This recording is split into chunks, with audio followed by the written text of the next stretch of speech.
चेन्नई के किले को एक और टीम ने कर दिया फतेह और उस टीम का नाम है दिल्ली।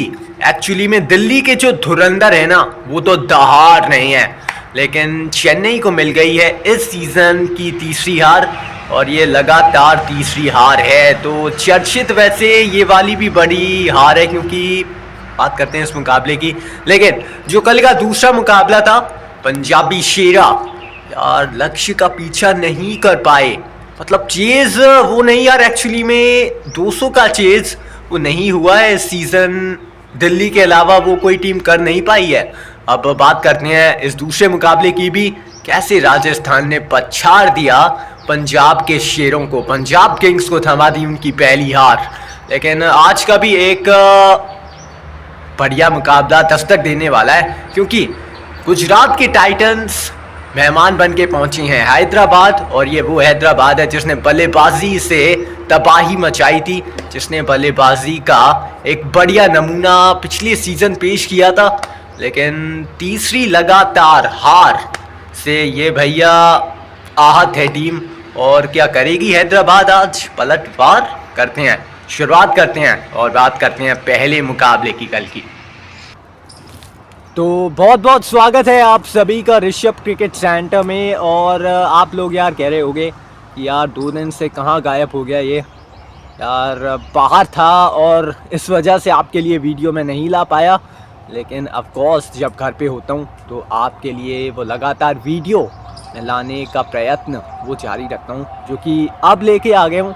और आज बात करने वाले हैं ऑफ कोर्स इस मुकाबले की, जो कि कल दोपहर का था। कल एक्चुअली डबल हेडर था और 2 दिन में नहीं कर पाया, वो लखनऊ और मुंबई का मुकाबला भी नहीं कर पाया। और अब बात करते हैं अच्छी तरह डीप में, डिटेल में, क्योंकि चेन्नई को मिल गई है उनकी लगातार तीसरी हार। और ये वाली जो हार थी ना, इस पे उठ रहे हैं सवाल, क्योंकि वो हर एक हार ना एक मतलब बताती है कि क्या कारण रहे, मतलब इस वजह से आप हारे। लेकिन इस हार में एक्चुअली इंटेंट की कमी रही, क्योंकि 200 भी रन चेज नहीं कर रही थी चेन्नई, लेकिन 180 से ऊपर का टोटल वो साल 2018 के बाद से चेज किया ही नहीं है। एक ही बार उस सीज़न भी चेज किया था, उसके बाद से जो हाल है वो यार बड़ा बेहाल है। अब दिल्ली भाई दहाड़ रही है, लगातार तीसरी जीत को अर्जित कर लिया है और इनका जो मोमेंटम है ना वो बरकरार है। अब पता है दोपहर का मुकाबला आप पहले बैटिंग करना पसंद करते हो, और वही किया दिल्ली ने। टॉस जीत कर कहा कि हम पहले बैटिंग करेंगे। बैटिंग तो वैसे ऋतुराज की चेन्नई भी करना चाहती थी और इस मुकाबले में एक्चुअली लग रहा था धोनी कप्तानी करेंगे, लेकिन ऐसा नहीं हुआ। ऋतुराज फिट थे एंड फाइन थे, तो वही कप्तानी कर रहे थे और धोनी बतौर खिलाड़ी ही खेल रहे थे। अब पहले बैटिंग जो कि दिल्ली की थी, तो पता है राहुल ओपनिंग करने आए, जो कि फैफ डु प्लेसी अवेलेबल नहीं थे, उपलब्ध नहीं थे। तो केएल राहुल ने इस जिम्मा उठाया ओपनिंग का और क्या पारी खेली, 77 की पारी खेली। और जो शुरुआत दी, पहला झटका दे दिया था ज़ीक फ्रेजर मैकगर के रूप में। अब भी बल्ला नहीं चला है, एक ये थोड़ा नेगेटिव है दिल्ली के अगर कैंप की बात करें कि ज़ीक फ्रेजर मैकगर के बैट से रन्स ना आना, क्योंकि पिछले सीज़न जो इम्पैक्ट प्रदान किया था, जिस तरीके की पारियां खेली थी, भैया रन नहीं बनाए हैं ज़ीक फ्रेजर मैकगर ने इस मुकाबले में भी। अब केएल राहुल, अभिषेक पोरेल पावर प्ले में जो स्टार्ट दिया, क्योंकि चेन्नई की पता है एक खासियत है कि अपने घर पे ना भाई गढ़ बना के रखते हैं और उतना आसान नहीं होता। दिल्ली ने 2010 में आखिरी बार हराया था, उसके बाद से इन्होंने भी संघर्ष किया है आरसीबी की तरह। 2008 में जो कि आरसीबी ने हराया था, उसके बाद उन्होंने इस सीज़न हरा दिया। तो दिल्ली ने भी कहा कि यार जब आरसीबी हरा सकती है, आरसीबी जब किले को भेद सकती है, तो यार हम भी भेज सकते हैं, हम भी वो कर सकते हैं, हम भी उसी नक्शे कदम पे आरसीबी के उस जीत को अर्जित कर सकते हैं। बैटिंग अच्छी करी एक्चुअली दिल्ली ने, क्योंकि स्टार्ट अच्छा मिला दिल्ली को। राहुल के बैट से रन्स आ गए और कमी महसूस नहीं हुई एक्चुअली फैफ डु प्लेसी की। और हमने देखा रिस्टन स्टंप से फिनिशिंग टचेस, समीर रिजवी के बैट से रन्स आए और कुल मिलाकर दिल्ली पहुंचा 183 पे और 184 का जो लक्ष्य था ना, अब जब चेज़ की बारी आई और पहले तो गेंदबाजी की बात करते हैं चेन्नई की, क्योंकि गेंदबाजी में यार खलील अहमद ठीक है गेंदबाजी कर रहे हैं, लेकिन 3 स्पिनर्स खिलाए थे। अश्विन जडेजा, यार अश्विन जडेजा का एक्चुअली जादू नहीं चल पाया है। और मुझे ये बात समझ एक्चुअली आई नहीं कि आपने स्पिनर्स खिलाए हैं, 3 स्पिनर्स खिलाए हैं चेन्नई ने, लेकिन उनके ओवर पूरे नहीं कराए हैं। मतलब मिडल ओवर के फेस में आप पेसर्स को लेके आ रहे हो, वहाँ पे दिल्ली फ़ायदा उठा रहा है, और जो कि स्पिनर्स के विरुद्ध आसान नहीं था मतलब रन बनाना, वो रन बनाए एक्चुअली में दिल्ली वालों ने भी, क्योंकि अश्विन जडेजा से ज़्यादा ओवर नहीं कराए, और उन्होंने जो भी ओवर डाले ना जडेजा और अश्विन ने, भाई उन पे अटैक किया एक्चुअली दिल्ली की बैटिंग लाइनअप में। अब ये थोड़ा है मतीशा पथिराना की अच्छी गेंदबाजी से वो 200 से नीचे तो रोक लेती है तो दिल्ली को चेन्नई, लेकिन जब चेज़ की बारी आती है, इंटेंट की बात करते हैं, हम बात करते हैं कि यार स्ट्रैटेजी क्या रहेगी, क्योंकि ये चैम्पियन सुपर किंग है, ये चेन्नई सुपर किंग भी है और चैम्पियन टीम है, 5 टाइटल हैं, तो इन्हें पता है चेज़ कैसे करना है और इन्हें पता है कि मैच कैसे जीतने हैं। अब जब बारी आई बैटिंग की, वो इंटेंट नहीं दिखा, क्योंकि आपने पता है बदलाव भी किया, राहुल त्रिपाठी को बाहर कर दिया, डेवन कॉनवे को लिया है रचिन रविंद्र के साथ, 2 कीवी ओपनर्स, और न्यूजीलैंड के लिए अच्छी शुरुआत करते हैं, तो आपने सोचा कि चलो हमारे लिए भी अच्छी शुरुआत करेंगे, लेकिन ऐसा नहीं हुआ। पावर प्ले में धीमी शुरुआत ना केवल मिली बल्कि विकेट्स का भी पतन हुआ, और चेन्नई के लिए ये एक ख़राब शुरुआत रही। और पता है एक समय जब 5 विकेट गंवा दिए थे, वो 12वें ओवर के वक्त जब धोनी बैटिंग करने आए थे, वो भाई उस वक्त ना 56 गेंदों में 110 रन चाहिए थे। वहाँ पे धोनी बैटिंग करने आते हैं, विजय शंकर वो पहली 31 गेंदों में तो कोई चौका नहीं लगाते। माही मतलब हमें पता है ना कि ये भाई बिग फिनिशर है, ये बेस्ट फिनिशर है, ये all time the greatest finisher है भारत के लिए, लेकिन यहाँ पे मैच फिनिश नहीं कर पाए, मतलब नहीं कर पाए थे गुवाहाटी में, नहीं कर पाए हैं चेन्नई में। और अब सवाल ये है कि क्या धोनी रिटायरमेंट भी ले सकते हैं, क्योंकि ये एक्चुअली में सवाल सा उठ रहा है, क्योंकि कल एक्चुअली उनके पेरेंट्स भी आए हुए थे, उनके माता पिता को भी देखा गया कल स्टैंड्स में, और जो कि उनकी वाइफ साक्षी भी आई हुई थी, तो थोड़ा लग रहा था, क्योंकि धोनी के जो पेरेंट्स हैं ना, उनके जो फादर मदर हैं, वो एक्चुअली में मुझे तो याद नहीं, और आपको अगर याद है तो बताओ यार कब आए थे कि धोनी खेल रहे हों, उनके पेरेंट्स उनका मैच देख रहे हों, मतलब मुझे भी याद नहीं है ना, और ये कब आए ये याद नहीं है, और इसलिए अब ये थोड़ा अनुमान भी लगाया जा रहा है कि क्या धोनी का ये आखिरी मुकाबला हो सकता है। इसका पता वो जल्द चलेगा, अगर कोई अपडेट आती है तो आपको अपडेट मिलेगी यहीं पे ऋषभ क्रिकेट सेंटर में। लेकिन मैच पे चलते हैं। अब शिवम दुबे का भी बैट नहीं चला है, स्पिन अच्छा खेलते हैं लेकिन इस समय तो संघर्ष कर रहे हैं, और सच में ये निराशाजनक है। बैटिंग का फ्लॉप शो हमने देखा है अब तक। मुंबई के खिलाफ भी जो जीत आई थी ना पहले मुकाबले में, वो कंसेक्यूटिव जीत नहीं थी, वो आखिरी ओवर तक मैच गया था जिसमें 4 रन चाहिए थे, वहाँ पे रचिन रविंद्र ने वो छक्का लगाकर मैच जिताया था। और अब ये है मतलब 4 में से 3 हारना, 1 ही जीतना, ये थोड़ा सा पीछे है चेन्नई इस समय, ये बहुत पीछे है एक्चुअली।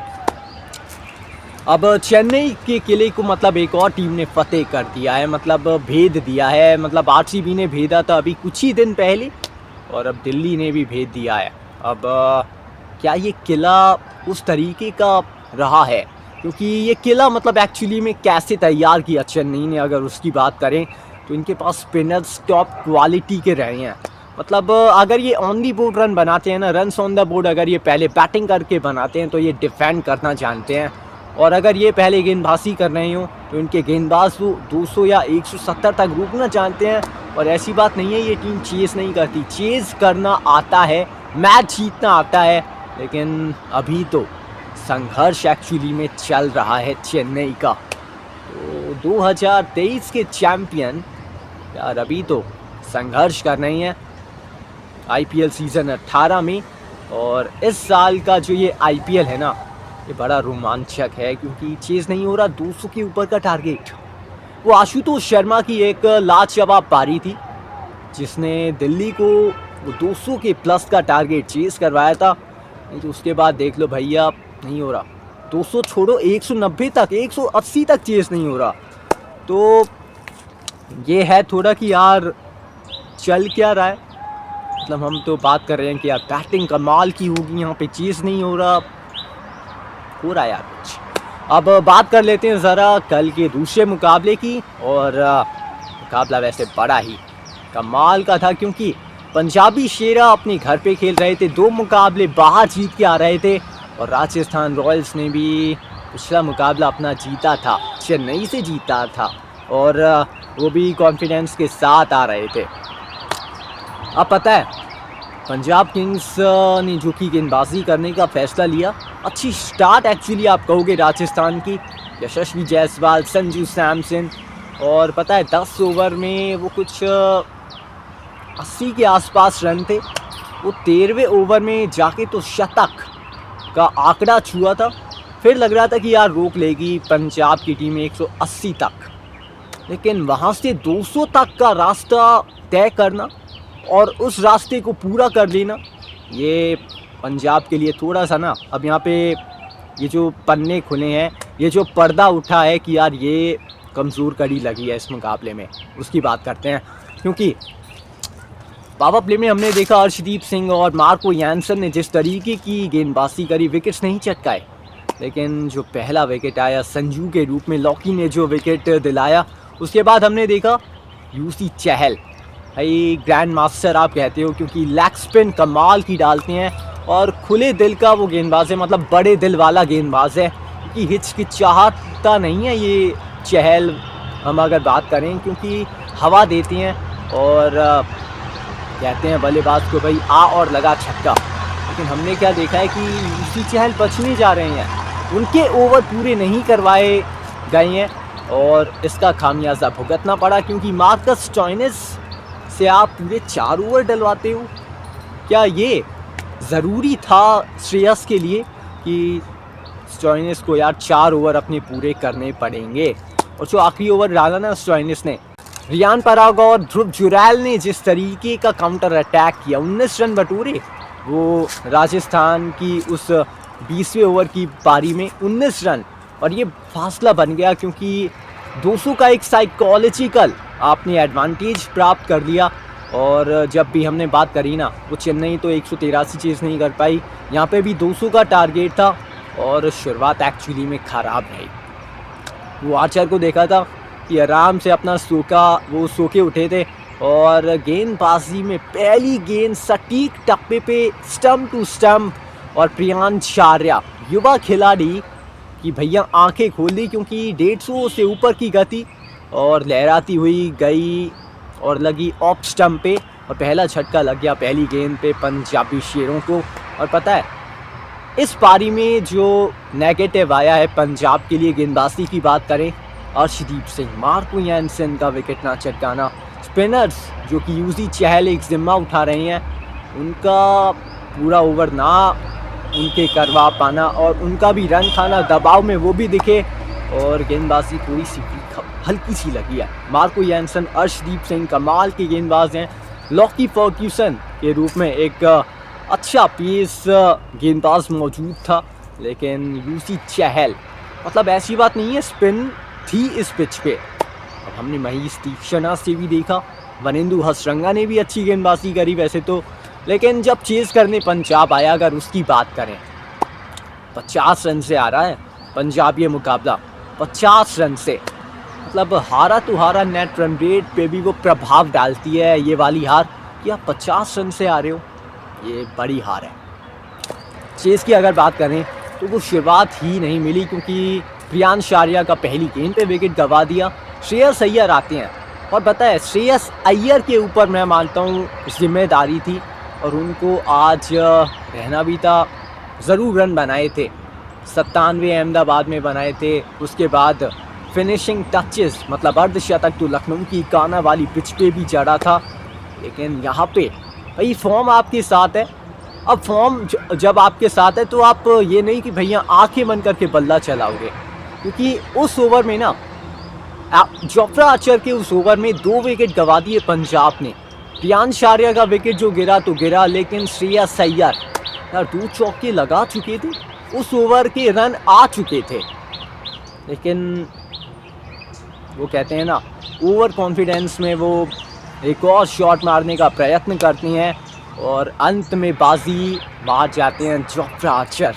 ये गेम चेंजिंग विकेट था एक्चुअली, क्योंकि श्रेयस को आउट कर दिया, यानी कि आपने इनफॉर्म का विकेट ले लिया, यानी कि इनफॉर्म बल्लेबाज का कप्तान का विकेट ले लिया। और जब भी कप्तान आउट होता है ना किसी भी टीम का, तो ड्रेसिंग रूम तक वो शोक सा जाता है, वो शोक मनाया जाता है, यार कप्तान आउट हो गया है, हम चेस कर रहे हैं 200 का, कप्तान ने हमारा साथ छोड़ दिया है। और पता है वहाँ से वो पारी आप कहोगे ज़रूर ग्लेन मैक्सवेल, निहाल वडेरा ने कोशिश करी, लेकिन वही बात थी, वहाँ से वो 1-2 विकेट की देर थी और मुकाबला राजस्थान की जेब में था। वही हुआ, वहाँ से निहाल वडेरा को आउट किया, ग्लेन मैक्सवेल को आउट किया और मुकाबला वो पकड़ लिया, चक्कर दिया। राजस्थान को मिल गई है इस सीज़न की लगातार दूसरी जीत। पंजाब की वैसे ये ज़रूर एकमात्र, वैसे ये अभी हारे हैं ये मुकाबला, ये पहली ही हार है, लेकिन मोमेंटम आप बात करते हो ना कि मोमेंटम आपके साथ रहे, आप जीतते रहें, वो मोमेंटम वो बिगड़ गया है। 50 रन से हारा है पंजाब ये मुकाबला, तो ज़रूर यार आप कहोगे एक ही मुकाबला हारा है, लेकिन प्रश्न चिन्ह तो हैं। लेकिन अब आज के मुकाबले की ज़रा बात कर लें, क्योंकि मुकाबला है सनराइजर्स हैदराबाद वर्सेस गुजरात के टाइटंस। गुजरात वालों ने बेंगलुरु को बेंगलुरु में हराया है। जो ये मुकाबला है आज का सुपर संडे है, और अब पता है आज ये अपडेट भी आ सकती है धोनी के ऊपर, वो अपडेट मैं आपको दे दूंगा अगर आती है तो। अब इस मुकाबले की अगर बात करें तो सनराइजर्स हैदराबाद, क्या टेम्पलेट को क्या हो गया, मतलब इस टीम को क्या हो गया, क्या ये वही हैदराबाद है? क्योंकि पता है अब से हम ना 2 मैच पहले इनकी बात करते थे यार, क्या 300 का आंकड़ा कब छुएंगे यार, यहाँ तो जीत नहीं पा रहे। 200 का आंकड़ा नहीं छुआ है, जब 286 बनाए थे ना वो पहले ही मुकाबले में, उसके बाद से वो 200 का आंकड़ा नहीं छुआ है और हम बात कर रहे हैं 300। यहाँ पे जीत वो रूठी पड़ी है हैदराबाद से। अब क्या हो रहा है, क्योंकि बैटिंग पता है इनकी ताकत थी पिछले सीज़न, ताकत है इस सीज़न, लेकिन गेंदबाजी यार वीक है। पैट कमिंस, मोहम्मद शमी उस रिदम में अब तक नहीं दिखे हैं, लेकिन कमज़ोर तो है यार एक्चुअली में गेंदबाजी। एडम सैम्पा, अब पिच ही इतनी फ्लैट है यार, जब आप पिच इतनी फ्लैट बनाते हो और जब बल्लेबाज उस पर रन नहीं बनाएंगे तो गेंदबाज वो मैच नहीं जिता रहे हैदराबाद को, वो 160-180 में भी, तो ये है चिंता का विषय। अब हैदराबाद का ये जो मुकाबला ये बड़ा इम्पोर्टेंट होने वाला है। 3 मुकाबले लगातार हारे हैं और आज का मुकाबला पता है इनके लिए ज़रूरी है जीत।